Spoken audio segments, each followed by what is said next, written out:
అందరికీ నమస్కారం. మన అరుణాచల శివ యూట్యూబ్ ఛానల్ కు స్వాగతం. రాత్రి వేళ ఆకాశంలోకి చూసినప్పుడు మనకి సప్తఋషి మండలం కనిపిస్తుంది కదూ.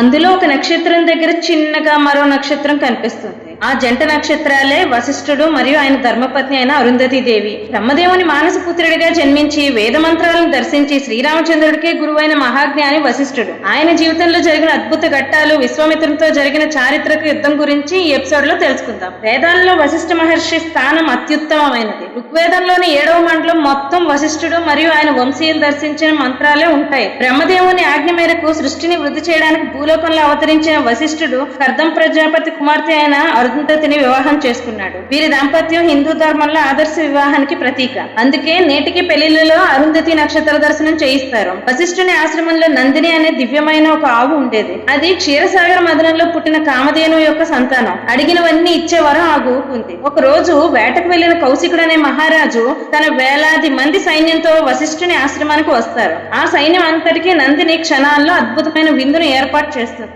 ఆ గోవు మహిమ చూసిన కౌశికుడు అది తన వద్దే ఉండాలని బలవంతంగా లాక్కెళ్లబోతాడు. వశిష్ఠుడు వద్దన్న వినకుండా యుద్ధానికి దిగుతాడు. కౌశికుడు ప్రయోగించిన భయంకరమైన శస్త్రాలన్నీ వశిష్ఠుని చేతిలో బ్రహ్మదండం ముందు నిర్వీర్యపోతాయి. అప్పుడు కౌశికుడికి అర్థమవుతుంది, రాజ్యబలం ఆయుధ బలం కన్నా తపశ్శక్తితో సంపాదించిన ఆత్మ బలమే గొప్పది అని. ఆ క్షణంలో కౌశికుడు తన రాజ్యాన్ని వదిలిపెట్టి వశిష్ఠుని అంతటి బ్రహ్మర్షి కావాలని ఘోర తపస్సుకు వెళ్తాడు. ఆ కౌశికుడే మనకు తెలిసిన విశ్వామిత్ర మహర్షి. కేవలం విశ్వామిత్రుడితోనే వశిష్ఠుని కథ ముగలేదు. తన 100 మంది కుమారుని చంపిన రాక్షసుడిని వశిష్ఠుడు ఎందుకు శపించలేదు? శ్రీరాముడికి ఆయన చేసిన యోగ వాసిష్ఠ ఉపదేశం ఏమిటి? ఇది మన ఎపిసోడ్ 2 లో తెలుసుకుందాం. ఈ వీడియో మీకు నచ్చినట్లయితే లైక్ చేయండి, మన ఛానల్ ని సబ్స్క్రైబ్ చేసుకోండి. జై హో సనాతన ధర్మం.